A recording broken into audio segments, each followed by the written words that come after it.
Friends, मैं हूं निदा और आज हम बात कर रहे हैं प्रेगनेंसी में होने वाली कुछ प्रॉब्लम्स के बारे में और उसके समाधान के बारे में। तो चैनल पर पहली बार आए हैं, वीडियो को लाइक करना और चैनल को सब्सक्राइब करना बिल्कुल ना भूलें। देखिए, जब आप प्रेग्नेंट होती हैं आपको सबसे ज़्यादा प्रॉब्लम होती है बैक एक की, यानी कि आपके कमर में दर्द। बहुत ज़्यादा कमर में दर्द रहता है। तो जैसे आपकी जो प्रेगनेंसी का लास्ट टाइम चल रहा होता है, लास्ट ट्राइमेस्टर यानी कि थर्ड ट्राइमेस्टर आपका चल रहा होता है, तो उन दिनों में आपको कमर दर्द की बहुत ज़्यादा प्रॉब्लम होती है। तो ऐसा होता क्यों है और इसका क्या समाधान है? देखिए, जब आप कंसीव करती हैं और आपका पेट आगे की साइड बढ़ रहा होता है, लेकिन जो आपकी जो स्पाइन होती है, स्पाइन नॉर्मली सीधी होती है, लेकिन जब आपका पेट बढ़ता है तो स्पाइन इस टाइप से कर्व हो जाती है, ये इस टाइप से हो जाती है, जिसकी वजह से आपको जो है कमर में बहुत ज़्यादा दर्द रहता है। आपको पेल्विक एरिया में नीचे की साइड, पेट में नीचे की साइड दर्द रहता है। ये इसी वजह से होता है क्योंकि जो वज़न है, आपका पेट आगे की साइड बढ़ रहा है और आपकी जो बोन है वो इस तरीके से हो रही है, उसी वजह से आपको बहुत ज़्यादा दर्द होता है। तो इसमें आपको करना क्या है? अगर आपको बहुत ज़्यादा दर्द होता है कमर में प्रेगनेंसी के टाइम पर, तो आपको कमर के नीचे आप तकिया लगा करके आप पैर थोड़ा ऊपर की साइड करके लेट सकते हैं। उससे आपको काफ़ी आराम मिलेगा और ज़्यादा देर तक खड़ा नहीं होना है। तो ये आपको ध्यान रखना है। दूसरी प्रॉब्लम आपको होती है, आपको लेग में क्रैम्प्स होते हैं, जिसमें आपको क्या होता है कि जो आपको घुटने से लेकर नीचे का जो एरिया होता है, यानी कि पिंडलियाँ जिसे बोलते हैं, उसमें बहुत ज़्यादा दर्द होता है। बहुत ज़्यादा जो प्रेग्नेंट लेडीज़ होती हैं उनका बहुत ज़्यादा ये शिकायत आती है कि मैम उसमें हमें बहुत ज़्यादा दर्द है और उसमें कपड़ा बांधना पड़ जाता है, इतना ज़्यादा दर्द होता है। तो ऐसा क्यों होता है? तो उसमें क्या होता है, आपके अंदर पोटेशियम और मैग्नीशियम की कमी के कारण ऐसा होता है, या फिर इसमें आपको क्या होता है कि आपको डिहाइड्रेशन के कारण ऐसा हो सकता है। डिहाइड्रेशन अगर आपको हो रहा है, आप पानी कम पी रहे हैं उस टाइम पर, तो आपको ये सारी प्रॉब्लम होती है। इसके अलावा एक तो डिहाइड्रेशन हो गया, दूसरा आपको पोटेशियम मैग्नीशियम की डाइट थोड़ा आपको ज़्यादा लेनी पड़ेगी, जिसके लिए हम आपको बोलते हैं आपको बनाना खाना है, आपको संतरा खाना है, आप मौसमी खा सकती हैं, ये सारी चीज़ें आप खाएं।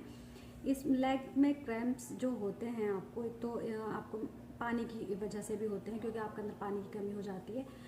तो आपको नारियल पानी पीना चाहिए, उससे आपको काफ़ी फ़ायदा मिलेगा। आप ऑयलिंग करा सकती हैं। इसके अलावा इसमें क्या होता है, आपको क्या होता है, आपके अंदर लैक्टिक एसिड बढ़ने लगता है जब आप कुछ टाइम पे नहीं खाती हैं प्रेगनेंसी में। हाँ, आपको एक चीज़ का ये ध्यान रखना है, आपको एक तो पेट भरकर खाना नहीं खाना है, आपको खाते रहना है, लेकिन थोड़ी थोड़ी देर बाद कुछ भी आप खाएं, जो भी आपको खाना है, जो भी आपका मन है, लेकिन पेट भी नहीं भरना है और थोड़ी थोड़ी देर बाद खाना है, भूखे भी नहीं रहना है। तो ये चीज़ आपको ध्यान रखनी है। पानी पिएं और नारियल पानी आप पिएं, नारियल पानी से आपको काफ़ी फ़ायदा मिलता है। इसके अलावा आप तीसरी चीज़ आपको क्या होता है, ये आपको इसमें आप बनाना खा सकती हैं, बनाने से काफ़ी फ़ायदा मिलता है। इसके अलावा तीसरी चीज़ आपकी होती है, आपको बहुत ज़्यादा स्वेलिंग होती है लेडीज़ में। स्वेलिंग होने का कारण क्या है? कभी कभी पैरों में बहुत ज़्यादा स्वेलिंग होती है प्रेगनेंसी के टाइम पर, या तो शुरुआती दिनों में भी होती है और लास्ट ट्राइमेस्टर आपका चल रहा होता है, यानी कि थर्ड ट्राइमेस्टर में आपको होती है। तो इसमें स्वेलिंग होने का कारण सबसे बड़ा यही होता है कि आपके अंदर देखिए, प्रेगनेंसी टाइम पर आपके अंदर पानी अपना आप बढ़ जाता है, यानी कि जो ब्लड है, ब्लड आपका पतला होना शुरू हो जाता है। और दूसरी चीज़ ये है, सबसे बड़ा कारण ये हो सकता है कि आपका ब्लड प्रेशर हाई हो रहा हो। तो प्रेगनेंसी टाइम पर अगर आपको बहुत ज़्यादा स्वेलिंग हो रही है, बार बार आपके पेट पर भी आपको लगता है कि कहीं स्वेलिंग आ रही है, पैरों में ज़्यादातर होती है, तो सबसे बड़ा कारण हो सकता है ब्लड प्रेशर का हाई होना। अगर आपका ब्लड प्रेशर हाई है, आपको कैसे पता चलेगा? तो स्वेलिंग, आप लेट रही हैं उसके बाद भी आपकी स्वेलिंग नहीं जा रही है, नॉर्मली खड़े होने ज़्यादा देर तक आप खड़े होते हैं तो आपको स्वेलिंग होती है, लेकिन सब चीज़ें ठीक हैं, लेकिन फिर आप लेट भी रही हैं उसके बाद भी आपकी स्वेलिंग नहीं जा रही है, तो आपको अपना ब्लड प्रेशर ज़रूर चेक कर लेना चाहिए, या फिर आपको अपने डॉक्टर के पास ज़रूर जाना चाहिए। क्योंकि अगर प्रेगनेंसी टाइम पर आपका ब्लड प्रेशर बहुत ज़्यादा बढ़ा तो आपको और आपके बच्चों को कुछ भी प्रॉब्लम हो सकती है। तो ये चीज़ आपको ध्यान रखनी है, अपना ब्लड प्रेशर का ज़रूर ध्यान रखना है।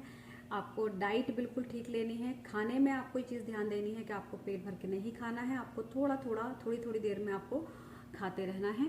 तो ये चीज़ें आपको रखना है। पोटेशियम मैग्नीशियम ये बहुत ज़रूरी होता है। अगर आपको क्रैम्प्स हो रहे हैं तो उसके लिए आपको ये ज़रूरी है। लैक्टिक एसिड आपका अगर बढ़ने लगा है तो आपको तब भी आपको दर्द होता है, तो ये आपको ध्यान देना है। तो एक तो अपने डॉक्टर खुद ना बने, ये चीज़ आप कर सकते हैं। बाकी आपको अपने डॉक्टर को ज़रूर दिखाना चाहिए, ऐसा नहीं है कि आपको घर ही में सब कुछ कर लेना है। तो इन चीज़ों का आपको ध्यान देना है। उम्मीद करती हूँ आप सभी को वीडियो समझ आई होगी और पसंद आ गई होगी। इसके अलावा आप मुझसे कुछ भी पूछना चाहें आप मुझसे कमेंट बॉक्स में पूछ सकते हैं। Thank you so much.